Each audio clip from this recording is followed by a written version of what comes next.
I hear the music. That means we're probably on the air. Is this thing on? Is it on? Welcome to Disclosure, a weekly radio program that deals with a really broad range of topics, to the point where some people are wondering if we even have a theme on the show. And we really don't, because the world's too interesting and life has too many conversations to restrict ourselves to a handful of topics. If you're new to the show, let me tell you, you're in for a treat today, because once a month, we do something a little bit different in the world of religious or faith-based talk radio. We have what we call our Bullpen episode, and the Bullpen is just for guys. We retreat into our treehouse, we pull up the ladder, we hang out a sign that says "No girls allowed," because this is a special episode for men. Now, there's no girls allowed, but Amanda Roof is in the studio with a camera because she works in our PR department. She's waving at me and the guests. You heard there was no girls allowed, right, Amanda? Yeah. All right. We're going to let you in here for a minute, though, but it is the Bullpen, so buckle your seatbelt. The reason we do this is because the world of 21st century religion really doesn't offer a lot to the male half of the human race. And if you don't believe me, go to church this weekend and do a little head count. I think you're in for a surprise. You might think your congregation is 50-50 male and female, but most people who go and do the head count discover it's more like two-thirds male or two-thirds female, one-third male, or even worse. I know of one person who went to church, did the head count. They came back and said, we have 5 women in church for every single male. Now, that's kind of a strange phenomenon if you choose to believe what the world is telling you. The world often says the world of religion is an oppressive patriarchy, a world that is run by men deliberately to keep women in their place. Now, that kind of thinking might fly in a university classroom or a Marxist textbook, but in the vast majority of churches, it doesn't match reality. Of course, outside of the pastor. And of course, pastoring is undoubtedly a male-dominated profession. But outside of that, you find very few men in most churches across all denominations in the Western world. You find very few men who actually make church happen. The rest of the church is essentially run by women, and the men are absent. And a lot of the men who are in church will tell you, if they're honest, that the reason they go to church is because, well, their wives want them to go. And if they weren't married, they tell me, they wouldn't be there, because they don't feel that modern Christianity still has men on their radar. So this show, the Bullpen edition of Disclosure, is our way of bringing men back into the discussion. It's our way of providing a place where men can be men. That sounds like an episode of The Red Green Show, where men can be men and discuss matters of faith, life, and the world in general from a uniquely male perspective. Now, if you are not male, if you don't have a precious Y chromosome, that doesn't mean you have to turn your radio off. I think you might actually want to listen, because if you understood men better, the men in your life, you might have a better chance of attracting those men and making them interested in, not attracting them to you, of course, but attracting them into church. Now, today, we're not going to be dealing with why men hate church, because we've already dealt with that in another episode.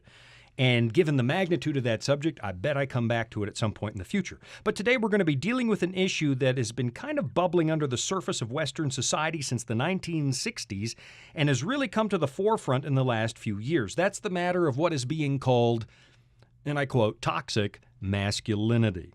Now, the reason I want to deal with that is because I suspect there is such a thing as toxic masculinity. There are uniquely male tendencies that can get out of control and make life worse for everybody. But at the same time, a lot of men have this nagging feeling that when people talk about toxic masculinity, what they really mean is just masculinity itself. That being a man and doing male things is wrong and toxic. And I also strongly suspect, right or wrong, that some of the voices selling us this concept of toxic masculinity are actually people who have genuinely, at some point in their lives, been inappropriately hurt or maybe betrayed by a male figure in their lives. That does happen. Maybe there was a male in their lives that made their life a living hell. And then later in life, they project the same qualities from that inappropriate male onto all men, and some people start to see all distinctly male traits as dangerous. Now, in saying that, I got to be really clear. Here's the disclaimer for the show. I am not a clinical psychologist. I've never even played one on TV. Haven't got a clue what I'm talking about in that field. I am not a psychiatrist. I'm just talking about the impression that I have gotten since my college days more than 30 years ago, and the impressions that a lot of men get. So I want to talk about this from a male perspective and let average, everyday guys respond to what society is telling them. Not that the men I have in studio are ordinary or average at all. Today in studio, I have got my friends Palmer Halverson, creative department. And Palmer, welcome back to the show. You've been here before in the bullpen. Yep. Yeah, you lowered your voice just a little bit because it was the bullpen. Thank you. Thank you. Yeah. Thank you very much. We've got Kyle Warren. Hey, Kyle, Sean. Hey, he's back. And I think you were on the show as to why men hate church. That's right. Yep. Do you still hate church, or have we gotten to you? Do you go to church now, Kyle? I do go to church. See, look at that, folks. 1 month after a radio special, and Kyle loves church. It's a miracle. Yep. And also in studio, Eric Stenbach, and a guest. And Eric, you are in the world of media. You work just down the road, about 20 minutes from the studio or so, 25 minutes. Tell us what you do. Commercial photography and video. Oh, what's the name of your corporation? Because that's all I'm paying you today, Eric, because you're allowed to talk about your company. I'm allowed to say Stenbach Media. I can say that? Yeah, Stenbakken. Good Dutch name. Actually, there's 2 Dutch names on this side of the table, and Halverson is Scandinavian, and Irish. Warren's Irish. And you're sober today. Also another miracle. Another miracle. All right, guys, toxic masculinity. To start with, everybody's heard the term at some point? Yep. Mm-hmm. Yep, all right. Yeah. All right. I think I'm going to start with a snippet I pulled down off of YouTube when YouTube was actually working. You remember it went down? Yeah, it YouTube did. crashed. Yeah. And I delighted in that. My kids didn't know what to do for an hour. What do we do? Like, there's no YouTube. Do you think that was a had to get work done. protest? Do you think that was a protest because of what Europe was doing to Google at the time? No. Okay. Enlighten us for half a minute. I mean, Well, there was a whole bunch of, I should say, theories about, lost my place. But anyway, concerns in the you're European... making this up as you go along, No, aren't I'm not you? making. You're Yeah, totally making this concerns up. in the European Union about privacy, Oh, and okay. essentially they laid down a whole bunch of new privacy laws. And right about the same time that was enacted, YouTube went down for an hour. It was within 2 or 3 days of that time. Really? No, I didn't know that. It's like, what am I? How was I supposed to watch the hamster dance for that whole hour? Yeah, I know there's couldn't a have lot of people that didn't no know what to access do with to their the- life. What No are you cat doing? videos. No cat video. Kyle, you don't watch. This is the bullpen. You watch cat videos? Only the good ones. Who let this guy into the studio, man? This is a show for guys. You watch cat videos. What are you saying? Yeah. In your line of work, Eric, YouTube disappearing, did it matter? I didn't notice. You had no idea that it was off the air. I actually noticed I was on YouTube when it went down because, all right, I was watching an alien conspiracy theory. Flying saucers are real, folks. They're real. Not really. Okay, here's what I pulled off of YouTube. It's a prominent feminist, and she's describing toxic masculinity. She's trying to explain what that concept means. So let's play it, and I'll let you guys respond to it. Roll that beautiful toxic masculinity footage, Ruben. What toxic masculinity does describe is a forced adherence to a set of gender roles, expectations, and behaviors. So if you were a man or a boy or assigned male at birth, then you are expected to embody a certain set of characteristics. These characteristics commonly include strong, assertive, not showing unpleasant emotions other than anger, and definitely no crying. Dominant, like sports, don't be a wimp. Boys don't cry. Boys don't cry. Boys don't cry. Cooking, dancing, taking care of your personal appearance, having feelings, nah, that's for girls. Good with your hands and able to definitely fix a car. Competitive, always needs to be in charge. Aggressive. The list continues, but you get it. These are all traits that tend to be associated with men and masculinity. And you'll see that some of these traits are good and some of these traits are bad, such as the case with being aggressive, always needing to be in charge, and repressing your emotions. All right, guys, what do you think? What's your response to that description of masculinity and maybe toxic masculinity? I was having a hard time figuring out which of those things were supposed to be forced upon somebody and which ones just show up. I've got a boy. Yeah. He's 9 years old. And I can tell you that I don't have to train him to be physical or to be active. Right. Exactly. It's all the work I can do to get the dude to settle down for a little bit. These things, yes, I think you could take any one of these things and say, hey, that you can take it to an extreme and it would be a negative. Yeah, absolutely. Okay, so where does it become negative? I mean, boys are physical. I think that's one of the reasons that eliminating recess from elementary school has been a tragic mistake. Because I remember sitting on my desk, by 10 o'clock, you need to go and run around for 15 minutes and then come back and sit down. At what point does it become a problem? I think this is a universal thing. I don't think it's just about men and women. It's about being aware. Right. You know, if you're not aware that what you're doing, whatever it is getting up in the face of somebody else or making them uncomfortable, and I'm going to come back to that. Yeah. Some people just don't have the social grace, right? And I'm going to loop back to that. I've been accused of that many times. Actually. Right. Yeah. But on the flip side of that, I think we, as a nation, as a people, have been hypersensitized to be offended by everything. You know, somebody brushes by. I was a kid in grade school in New York City, and you'd walk down the street in New York City, you'd get bumped all the time by both genders. And you know what, folks, that's being in New York City. If you can't deal with that, you know, go back to Montana where you could, you know, see no human being, you know, all the way to the horizon. That's just the way it is. But if we're so hypersensitized to everything, we can see boogeymen where they don't exist. But is it, I mean, what I find, you guys, is you're describing people bumping into somebody. What I'm starting to hear people say is that's a masculine thing. Men think they can have what they want and push their way around. Does that become associated with maleness? Because you say men and women were bumping into you on the sidewalk. Yeah, it wasn't a gender thing. It was a people thing. They were all bigger than me at that point. But guys, I don't know. You know, when I was in middle school, we used to cruise the halls. Our middle school had a loop in it. And during lunch, we would walk the halls, and we deliberately slammed into each other until a fist fight would break out by the end of lunch. But we enjoyed that, too. We actually enjoyed the fist fight. This is a guy thing. That's part of growing up.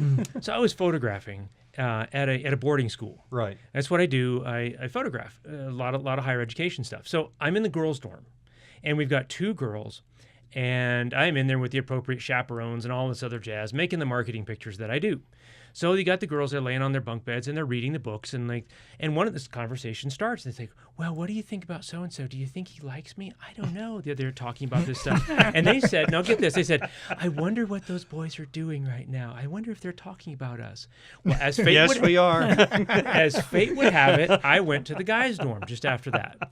Okay, so in the lobby of the guys' dorm, they've got what would normally be an ottoman, but the thing was about 8 feet square. It was gigantic. Right. And the lobby was full of about 20 guys.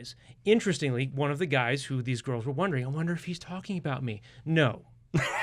Do you know what the guys were doing? Roughhousing. One guy would jump on the ottoman, and immediately 19 other guys would pile on top of him. And they would get all out, and they would do it again. Yeah. Again and again. They would take flying leaps onto each other. It's king of the mountain. Because that's just what they were doing. Were they thinking about, nope, No. probably nothing. Action before thinking. No, we mostly have a dial tone in our heads, guys. We just kind of have a dial tone in our head, and then it's like, hey, you know, it's only fun. It's not fun until someone gets hurt. It's only fun if someone gets hurt. We used to pile on the ottoman. I mean, we used to play floor hockey in the hallway of our dorm, and the hall was 2.5 feet wide. Everybody bled, and that's how you know you had a really good game. Yeah. I hear the music. All right, we're going to go and take a break and do some toxically masculine things during the break, and maybe pile onto the desk, and then maybe we won't pile onto the desk. I don't know if this desk will support all of us. That doesn't sound distinctly male at all. We're going to come back from the break and talk about masculine traits and are they toxic? You're listening to Disclosure, our special monthly Bullpen episode. I've got 3 guys in studio, and we're going to unpack the male brain for you in just a few seconds. We'll be right back after this.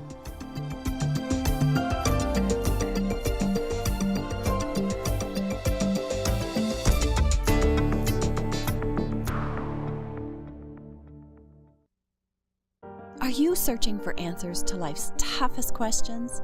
Like, where is God when we suffer? Can I find real happiness? Or is there any hope for our chaotic world? The Discover Bible Guides will help you find the answers that you're looking for. Visit us at BibleStudies.com or give us a call at 888-456-7933 for your free Discover Bible Guides. Study online on our secure website or have the free guides mailed right to your home. There is never a cost or obligation. The Discover Bible Guides are our free gift to you. Find answers in guides like Does My Life Really Matter to God? And A Second Chance at Life. You'll find answers to the things that matter the most to you. Visit BibleStudies.com and begin your journey today to discover answers to life's deepest questions.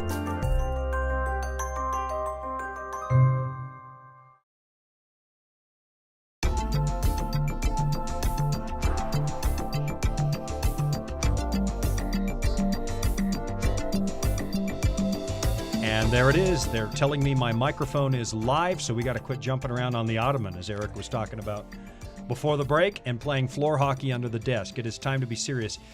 Kyle, during the break, we were talking a little bit. You were thinking about that clip that we heard where she was describing traits that are masculine that, in her opinion, get out of control. What were your thoughts? You know, when I heard the always trying to be in control and always, not showing your emotions, you can't cry, you know, that kind of stuff. I think that for some guys, they just don't know how to show their emotions. Maybe they came from a household where they didn't have a good male role model themselves. I don't know. I have a really good male role model. That's the other distinction between men and women, is they're linguistically more gifted than we are. I believe that. But yeah, I had good, but we weren't an emotive family. We didn't hug, and it was a whole house full of guys. Like, I'm not hugging my brother. You don't. Yeah, you're already smiling. See, you're laughing at that. You don't hug your brother. No, but does that mean that we're emotionally repressed? Oh, you do. Yeah. All right. This is the bullpen. No girls allowed, Kyle. We're gonna. That's fine. Well, I don't think that's patently a feminine trait, though, to hug someone. No, but teasing you about I think you're repressed. Yeah. I think one of the things with all of these traits, though, Sean, when I listen to it, is that, yeah, sure, you could say some of those traits are negative, some of them are positive, but I think it depends on how far they're expressed. I think you asked a question earlier, is it right to be aggressive sometimes? Yeah. Well, it probably is, but to know when to be aggressive and when not to be aggressive, I think something that Eric alluded to earlier was so gracious. Right. Well, I put it out online a while ago. What topics do you want us to talk about? And somebody actually put one on there saying, we need to teach boys how to be weak and vulnerable. How does that strike you? Oh, my goodness. They can't see you shaking your head on radio, guys. No, I'm not. But I got a unacceptable. universal head shake on that one. So why would that not be acceptable? Well, when I was doing some research, thinking about this program, Sean, you asked me to come on, and I did some research, and here's some things that I found. I'm not going to list off all of the read all the articles, but here's some things. Okay, so what you're talking about could be described maybe as a passive man, right? What were the words that you described? Vulnerable. Yeah. What was the other one? So beta male. Here's a few titles that come off the internet, and these are articles, blog posts. 5 reasons women can't stand passive men. What do you do when you're married to a passive man? And when men go passive and women go wild. Wild in the bad sense. They're very disturbed by this. Wow. So, you flip it upside down. You don't really necessarily want some of these traits out of a man, but do you really want a passive man that's subdued and vulnerable? I've got a question. Hearing about the passive and the aggressive and stuff, it seems like, to flip it on its head, we are encouraging women these days to become more aggressive, but we're pushing down the men. So it's okay for women to become aggressive, and that's, we're celebrated happy about that. Yeah, that's celebrated. But on the flip side, if a man's aggressive, well, then now we got toxic masculinity, and this is a whole issue, and I think that there are places where, just like Eric was talking earlier, where it's not appropriate to be aggressive. And if you're aggressive all the time, you're just a jerk. Right. But either gender. Exactly. Yeah. But to celebrate one on one side and then say that it's patently wrong on the other, you're not being intellectually honest. Have you guys ever felt like you were being accused of something negative when they describe a masculine trait in you? Saying, oh, you're aggressive, you're just being a guy. And get the sense that you're being told you're inappropriate. No, I generally take that as a compliment. Yeah, I think that might be true for most guys. You got a pensive look on your face, Eric. Well, there's a time and a place for these things. Last time somebody called me aggressive, I was in an active shooter training scenario. Yeah. And we had... that does call for a little aggression. Well, no, you'd think so, but not everybody is. Here's the deal. They're just not.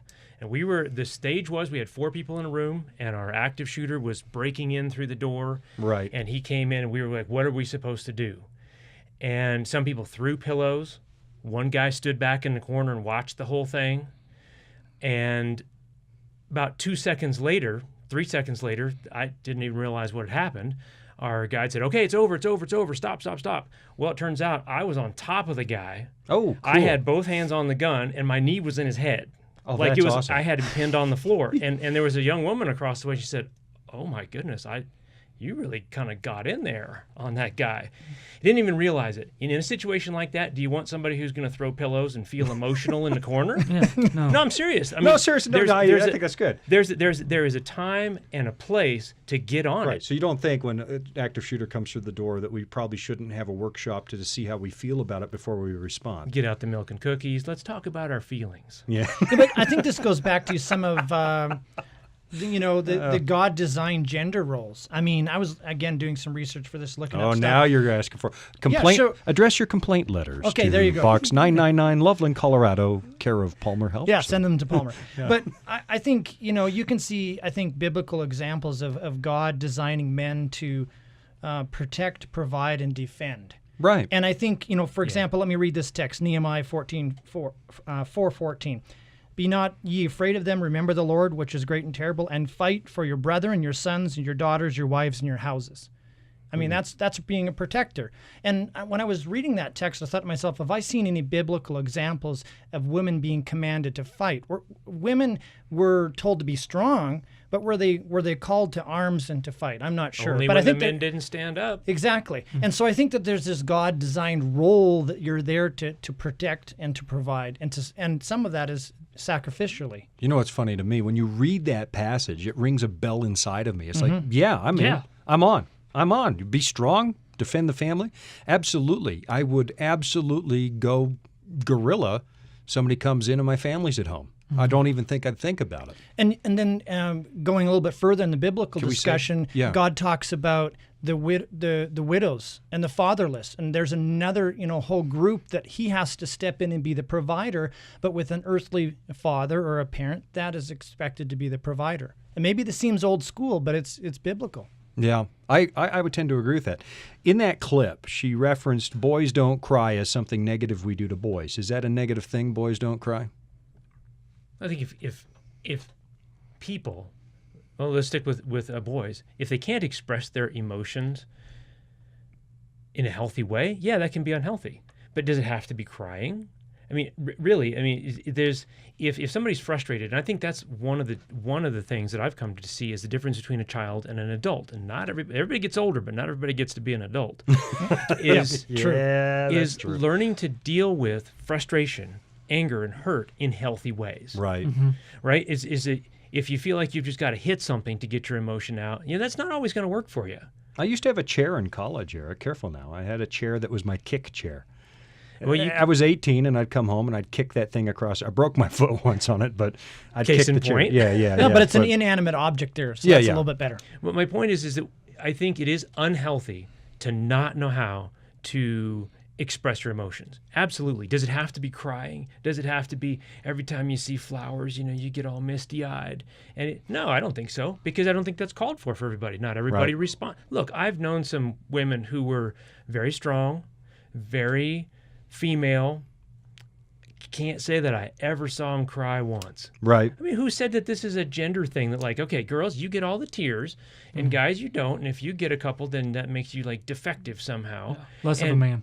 And it's the assumption that men have all these tears inside, and they're just actively repressing them. Well, what if the guys just don't have all the tears inside to pour them out at every occasion? That's just not how they express themselves. That I don't think makes them defective either. No, if I'm looking at myself, I'm more likely if I'm really hyper frustrated, I'm more likely to yell before I cry.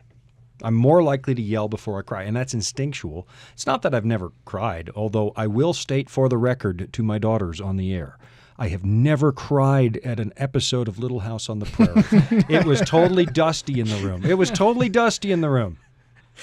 Except Pa made a shoe so the girl with one short leg could play baseball. Yeah. I'm gonna cry right now. Yeah. You better stop.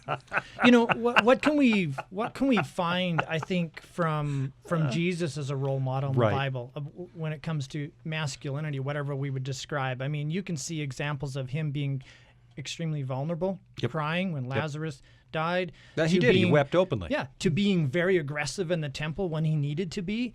I think some of these traits, it just depends on how and when they're expressed. Maybe I'm repeating myself, but I think that's really what we're really talking about. And I agree with Eric. I think that, it's kind of bad to stereotype and say, men shouldn't ever cry. They can't be vulnerable. But I think it's important to understand who we are. Everybody's unique. Sure. I'm unique. I have my own expression of emotions. I think to understand, I think where some of it gets toxic and goes wrong is if you do not know how to express your emotions, you do not have good relationships, you internalize everything, and then you may be aggressive in a very toxic sense. But that's a different story. That's not the average male, and that's not masculinity. It's not inherent to male. No. I question people, if the guys that you're dealing with on a daily basis are exhibiting all these horrible traits, maybe you should sit back and look at the decisions you're making with the people that you're hanging out with. Yeah, although there does seem to be a trend that if somebody has an abusive father, they'll go seeking an abusive mate. And there is a cycle there and there is such a thing. I really do think, as I said at the head of the show, there is such a thing as toxic masculinity. I think that my concern is that we're moving in some corners of society, not a blanket statement, but in some corners of society, we're starting to hear on college campuses and places that tend to be a little more extreme, that what they mean by toxic masculinity is just all masculinity. Right. I'm going to propose that. I don't like the term toxic. I know. I use it because it's what they use. I get that. Yeah. But that assumes that if you get any of it, it's toxic. Yeah, exactly. I put a glass down here and I say, well, that drink is toxic. You don't want any of it. Not even a little bit. I'm going to propose for myself counterfeit. Counterfeit masculinity. Yeah. That's good. That's good. Yeah. It's a bit like small dog syndrome. It's like if I don't actually, you go into a room and you look around like, who here can handle themselves? And you look around and you're like, all right, there's a person right there who could probably deal with it if it goes down. Are they the ones yapping and making all the noise? And nope, usually they're not. Nah. And you get I had a small dog when I was a kid, and which one's louder? It's the little dog. They're absolutely the loudest, and they're the ones who are saying, look at me, look at me, look at me. And today we do it in a number of ways. When we don't have I can deal with this. I don't have to tell you that I can deal with this. Mm-hmm. I don't have to show you. I don't have to drive a truck that impresses you that I could do that, or whatever it takes. Have you seen my truck though, Eric? I take it back. It's an SUV. I I have a mini SUV. Oversized tires. I wouldn't call that a truck. Yeah. I have a truck. I have a baby SUV. Mine is a real SUV. Yeah. We'll get you into therapy. That's toxic masculinity, Palmer. Yeah. Stop oppressing me. Actually, another term that I heard was toxic masculinities. In other words, being masculine isn't toxic, but there's traits that we have that can be toxic expressed in a negative form. Going along with what I think you were saying earlier about academics and labeling, Sean, I read something that was actually in Forbes magazine, again, looking at stuff on this topic. And this gentleman said, Frank Miniter, group of academics telling boys not to be men will only make the problems associated with young men who haven't learned to be gentlemen worse. Yeah, I'd have to say amen to that. And there's the music. It's like you got the final word in that segment, and it was profound. I was reading a famous psychologist. Well, I'll come to that, back to that after the break. You're listening to the Bullpen episode of Disclosure. My name is Sean Boonstra. We're just guys in the treehouse today, no girls allowed, and we're discussing toxic masculinity. Is there such a thing? Is there a difference between just plain old masculinity and toxic masculinity? When people bring up toxic masculinity, do they just mean men in general? We're going to get back to that subject right after this break. In the meantime, grab a pen and paper. Write down some of this information because it's an amazing offer from the good people at the Voice of Prophecy. You're going to want to take advantage of it, and then we'll be right back after this.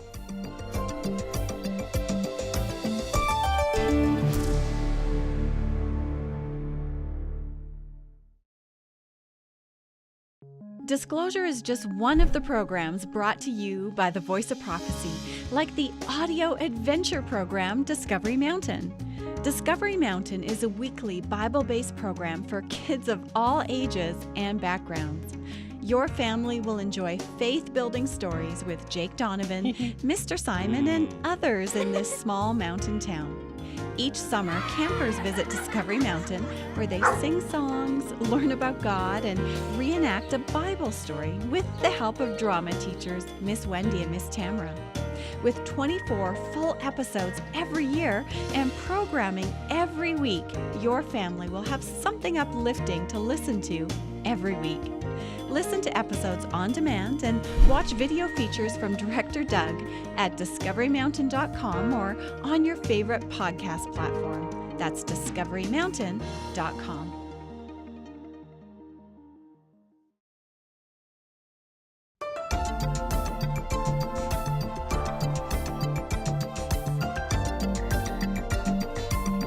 And we're back from the break. We were talking about repression in the break, and I was telling Kyle not to repress me when I was expressing my feelings. But in reality, Eric, during the break, you were about to tell the story, and I said, hey, we're about to go live. Tell everybody the story.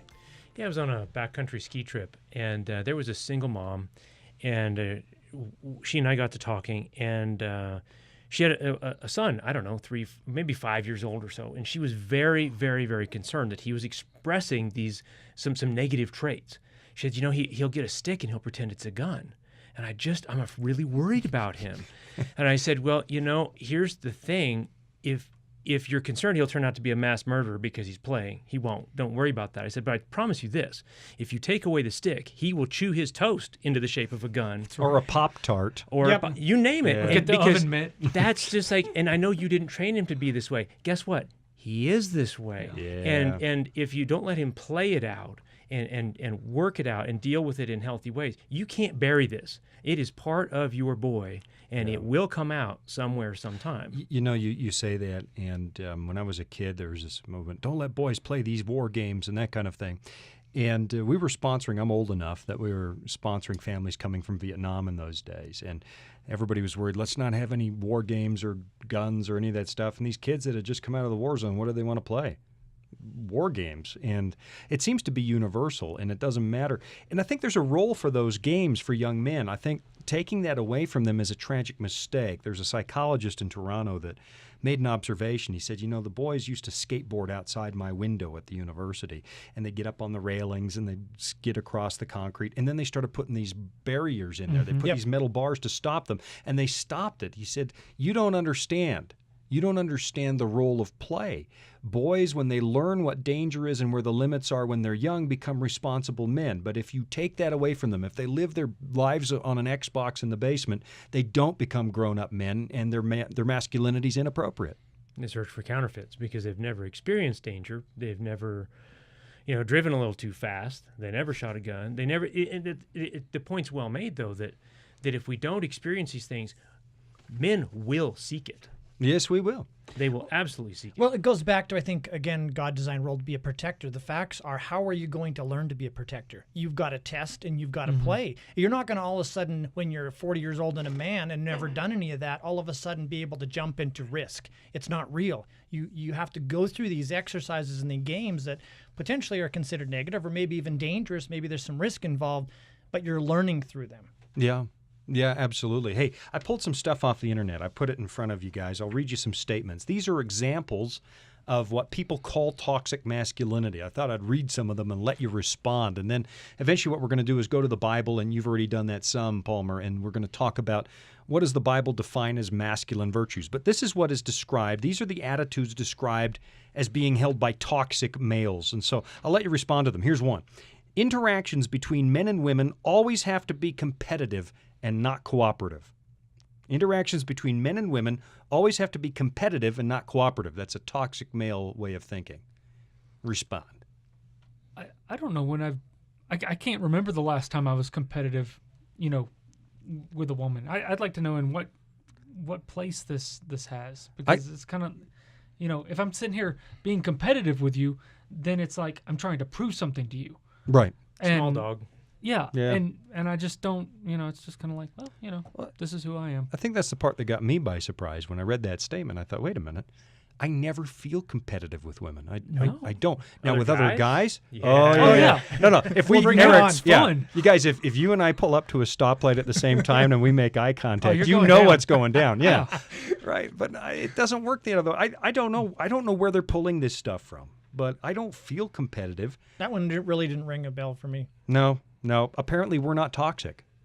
What? Wait. No, I probably am a little bit. I think, absolutely. When I read some of the toxic masculine traits, I recognize areas in my life where, okay, I could probably manage that a little better. I have when I lose my temper, it's not that often, but when I do, it's spectacular. It's spectacular. Yeah, but the way they make it seem is like this is all that men do. This is you're just losing your temper left and right. Well, and we hate people. It's your identity. You've got a problem now, man. All right, here's another one. Men can never truly understand women, and men and women can never just be friends. That's toxic male Well, I think thought. there's two thoughts going on there. Yeah. Do we have trouble understanding women sometimes? Sometimes. Yeah, hands up. Oh, no, in the control room, all the arms just went up in the air. But I disagree with both those things. I think it's at least in my case, it's easy to have great friends who are ladies. Just, you know them, you've known them well. You just hang out, you're friends. It is not impossible. To those who think it's impossible, it isn't. No. And that's a myth. It's a myth out there that perpetuates if you've got an inkling to maybe be, inappropriate, go for it because everybody else is. It's not true. I wonder if it's a little more true with the next generation, though, because they didn't have positive role model. And I don't know, because I keep hearing about, and this shows my age now, I hear about hookup culture and rape culture and young guys. I don't know. This one didn't ring for me. Notice how many times these words say always and yes. never. Yeah. And we've painted everybody with a pretty broad brush and not left room for many exceptions. You're right. It does say never. Huh. I don't understand women that well. Yeah, but I think what you're saying, Eric, is we're really deconstructing this box, this label of toxic masculinity. Yeah, there is such a traits? thing. Yeah, absolutely. Sure. Men and women can never just be friends. Let me throw this in there. That was probably true when I was 18 because, that's what I've got a lot of testosterone at 18. Adolescence. And I'm on the hunt. I'm not looking for a female friend. I'm looking for a girlfriend. Now that I am years old and my testosterone levels have dropped, my wife tells me I'm a much milder, gentler version of myself. I've got lots of females that are just friends. I don't know. Maybe that one's age specific. No, I don't think so. No? I had girlfriend in high school when I was that age and a lot of female friends, lots of them that were just friends. And I'm telling you guys. So I was the toxic man. No, what's going on with Eric is that he had a girlfriend, so he wasn't on. So he wasn't allowed to be on that. I now. see that. And here's the great thing, though, is that you play that forward a few decades. Guess what? I have twice as many friends. Because if a guy can only be friends with guys, then you fast forward, you've cut your friend count in half. And I haven't done that. I have lots of friends who are women, and it's an incredible resource, and I wouldn't want to be without it. No, that's absolutely true. I completely agree with that. Although I have to say, at 16, 17, 18... Was it different? Yeah. I saw... It was different. It was different. I saw fewer women as just friend material and potential girlfriend material. You do... But you're kind of wired that. That's the spouse hunting phase of your life. My bar was so much lower when I was 16. Oh, you need to unpack that because I don't know what you mean by that. No. Just like what you're saying now, like the available amount of women, it's like, okay, out of the 100, 80, sure, 20, these are just you friend got material. fussier. Exactly.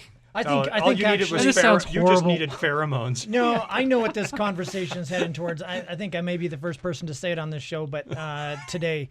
But really, a lot of what you're talking about is literally some physiological, gender-specific things. We're talking about testosterone, really, yep. actually. And I brought some paperwork on that, but there's definitely some traits associated with too much of that. And of course, males have more of it than ladies. It's chemistry. Yeah, exactly. We do. We need it. Okay, here's another one. Real men need to be strong. Showing emotion is a sign of weakness unless it's anger. That's okay. Well, when you say strong, what does that mean? I presume not body odor. Well, yeah.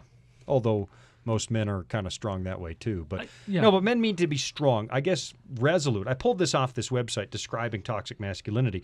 I imagine they mean basically you're a Vulcan. You're resolute. You don't show emotion, and because you're weak if you show emotion, and the only appropriate emotion is anger. I think that men should be strong, though. That in any given situation, someone should be able to come up to a man and go, how should we process this? And if we need to sit down and talk about our emotions, whatever. But, each situation is different, and you can be strong in many different ways. That it's just not, let's go beat this guy up. That's not the only answer to all the problems. Right. But you should be strong enough to be able to know the difference between this situation and that situation and what I should be doing in these different things. I think it goes along with what Eric was saying earlier with active threat training, right? Because in that sense, it's very physical, but in your sense, I think what you're saying is somebody needs to be a bedrock and an anchor of emotional support in certain circumstances. Yeah, thank you. That's exactly what I'm trying to say. Yeah. Doing a great job. But is it true that we squirm if other males express emotion, unless it's anger, because anger's cool. That guy really got mad. No, I squirm with that one too, because it's like, this guy's going off the hinges, and this situation did not call for that. Yeah. But just like you're saying, if it is time to share my emotions, that is a little squeamish, because it's like, do I really want to be going here right now? Yeah, I don't want to open up, because who knows if they'll use it against you later. That's exactly, which they never do. No, they don't. But it's possible. Again, I think there's maybe the assumption that if you get 50 men and 50 women and you measured how much emotion was going on either side, the women might be actually a little depressed to find out how little emotion is going on. You said there's a dial tone. Yeah, a lot of times the guys are just like, I'm just kind of. So yeah, what are you feeling right now? It's usually something like hungry. Yeah, that's what goes for me. Yeah, maybe I'm feeling a little bit tired. It doesn't come to me like I'm feeling a little bit melancholy. I can't ever think. What does that even mean? Right? I have to look up certain colors. Like, I think some of expressing emotion that we're talking about here is definitely audience sensitive. Who's the audience? And that also, because if you're with a bunch of guys and you're trying to be macho, which we like to do, and we're having a lot of fun, and whatever we're doing, we're pushing ourselves. Yeah, that's not going to be the time that you're going to be sitting down and expressing your emotion. But actually, when there is some sort of a tender moment, when you're with the right person, you may express emotion just fine as a guy. Sure. Yeah. It's done differently, too. Yeah, it's done differently. Not with your buddies. No.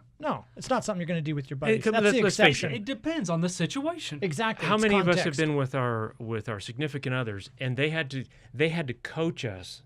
It wasn't like we weren't willing, right? It wasn't like, I'm going to hold my feelings back. It's like, well, what do you think? Like, I don't know. Can you help me out here? Yeah. Eric has been looking through my window. No, I think that's true. Yeah. What are you thinking about? And I know, and then it's like, well, nothing. Well, you have to be thinking about something. No, not always. I wasn't. Men have a nothing box. Yes. Yeah. My brother's wife. When he said, "Honey, I have a nothing box," she's like, "That doesn't even compute. What is that like?" Because women don't have a nothing box. No, we can turn our brains off. Yeah, I'm on autopilot. Actually, that's one of the unique traits is that we can compartmentalize things. Yeah, we absolutely can turn our brains off, and so we might not be feeling. Ladies, listen carefully. We might be feeling almost no emotion about what's bothering you. It doesn't mean we're cold. It's nothing. No, that's right. It's just I don't know if that's going to make women feel better. We're not even thinking about it. Probably not. I hear the music, which is probably time that we should shut down this emotional discussion before all of us have to sleep on the couch. We'll be back in a minute. We're going to talk about the Bible and what the Bible holds out perhaps as masculine traits or genuine masculinity. I like what Eric said, counterfeit versus the genuine. Let's talk about genuine masculinity when we come back from the break. You're listening to Disclosure. We'll be back in just a moment.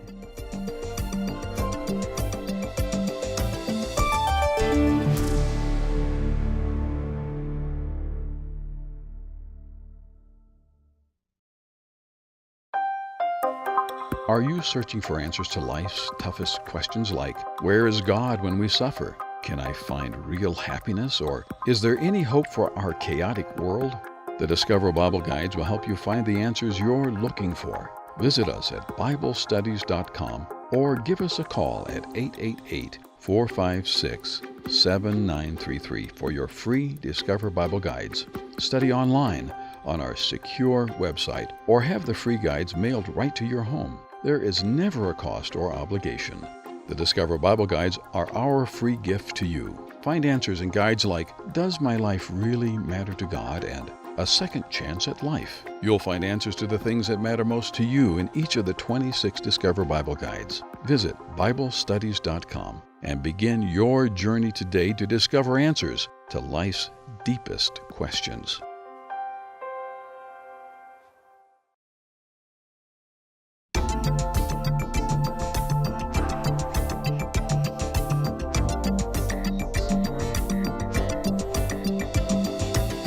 All right, it is the Toxic Masculinity Special in the Bullpen on Disclosure. And I think we've been in this tiny little studio with 4 guys long enough that it actually might be toxic in here at this point. I think I'm ready to get out of my chair, start doing something. Really? Time to do something? Yeah. Because here we are. Look, we just broke all of our own rules. We're sitting around a table looking at each other and sharing our feelings. Which... yeah. For a good cause. For a good cause. Stop oppressing me. Yeah. Don't get too close to me. These chairs are too close. All right. If you're listening and you didn't find that funny, you might not be a dude, but this show's not for you. All right. Let's talk about genuine. I really like what Eric said at the top of the show, that really toxic masculinity has got to be the wrong term. I would agree with you, Eric. I reject it. Counterfeit masculinity, where you take distinctive, positive masculine traits and they get warped to the point where they damage others and damage yourself. I think that is the difference. I think that might be where that line is. So let's take a little bit of time and talk about what, because this is a faith-based program. It is Christian radio. Let's talk about what God expects from men. And you've touched on that a little bit, Palmer, but let's talk about the genuine then. What is masculine? What does God call masculine? What does he ask men to be? Silence. Well, nobody's interesting. I mean, clue. for example, if you want to go back to Ephesians, right? And here's a trait that God asks men to have. Husbands, love your wives, even as Christ also loved the church and gave himself for it. That's sacrificial. So maybe you're the protector and the provider, but you're willing, theoretically, in a very dangerous situation, you'd be willing to run out, stand in the way, and block something from harming and affecting your family. And you're sacrificing yourself. I think I would agree with that. I think in my house, I agree that I'm the first to go. If something goes down, I'm the first to go. Sure. Yeah. I think when I look at Jesus' life, one of the most masculine things that I saw him do was the last thing he did on the cross is he looks down at John and he says, John, this is your mom, and Mom, this is your son. And he's taking care of his mom right there. And that was like one of the last things that he did is he took care of his mom. And to me, that's one of the most masculine things someone can do. It's funny that because I was trying to rationalize in my own mind the other day, I took out way more life insurance on me than I've taken out on my wife because I want her to be set if something happens to me. I want her to not worry about anything. And part of me says, is that discriminatory, or is that really is that because of a male response? No, I want to make sure that you're set for a long, long time if I go down. I don't know. I like that thought. I hadn't thought of that. Well, and to be honest, that happened to my mom. When my dad passed away, right. my mom is set up in a way now that she doesn't have to be desperate when it comes to someone else coming to take care of her now. So he helped her to be able to make good decisions later on. Do you guys ever feel resentment over the idea that men want to be providers and take care of their families, protect them? Is there resentment in society today over that concept? Well, there may be resentment, but that's not stopping me. No, it doesn't stop me either. It comes, and to me, it's very natural. It seems to be part of my psychology. Yeah, no, I didn't study for it. It's not for ingrained. everybody, though. It's an interesting study. If we look at the Israel returning and rebuilding Jerusalem, you've got 2 guys. You've got Ezra and you've got Nehemiah. Right. Mm-hmm. They're right around the same time, and they both have a really different approach to how they deal with problems. Yeah. They both have books in the Bible.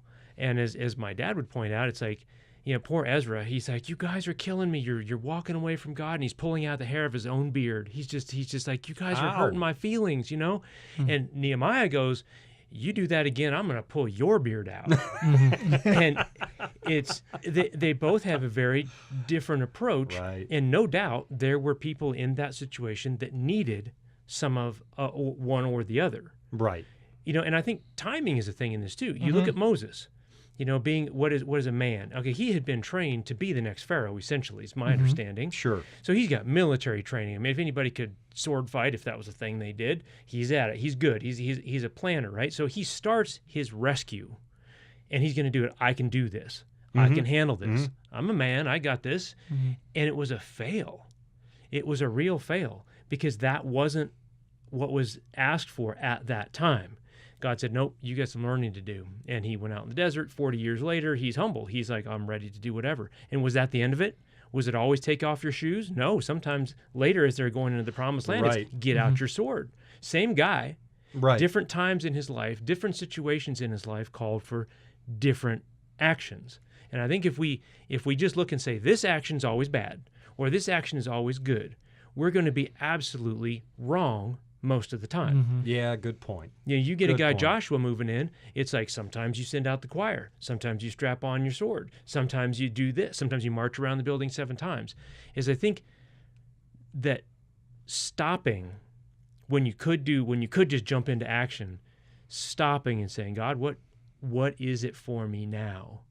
Takes a lot more self-control and a lot more reliance on him. It's Jesus before Pilate. He's saying, I'm only here because basically I'm letting you be there and me here. Which takes more power? Pilate thought he had the power. I don't think Jesus had the power. Right. He could have called that whole thing off in a split second. Which one took more self-control? Well, Which Jesus one was tells harder? him as much. He does. Yeah, you have no power over me except I'm permitting it. Yeah. Those are great points. I think in the life of Moses in particular, I hadn't thought about that. There you have inappropriate and appropriate masculine responses to things. And again, there's a bit of a bell curve. We're talking generalities. There are women that have better resolve than I do, for example. No, really. But we're talking generalities, and there really are masculine traits. One of the ones I found, guys, was in Paul's writing in 1 Corinthians 9. Everyone who competes, I love that. Right away I'm attracted to that, right? Everyone who competes for the prize is temperate in all things. Wow, there you go. Temperate. Now they do it to obtain a perishable crown, but we for an imperishable. Therefore I do not run with uncertainty. I fight, not as one who beats the air. I discipline my body and bring it into subjection. Now that rings a bell for me. Okay, compete and self-discipline. And I'm thinking, I love going out in the early morning, and I always go for a long walk. I can't run anymore. I wreck my back. But I go for 5 to 10 miles, and if it's raining, I don't put anything warmer on. As a matter of fact, I go out in a T-shirt. I think I'm going to walk my hour and a half today in the rain, and if I'm freezing and shivering, I'm testing myself. And I'm no longer 18, not even close, but I love testing myself. Can I make it to the end of that and come in and not complain about being cold and wet? And I think self-discipline is absolutely something God asks of men. So we have these traits. We have all this testosterone coursing through our veins, and God is essentially saying, I recognize that. You're aggressive. You're meant to go out there and get it. I look at the original command in Eden, go out and subdue the earth. He wasn't supposed to lounge around in a garden. The rest of the planet wasn't a garden. Go subdue it. Go conquer it is what God says. Man, rings a bell. But at the same time, God says, I expect you to learn how to control those urges. Control them.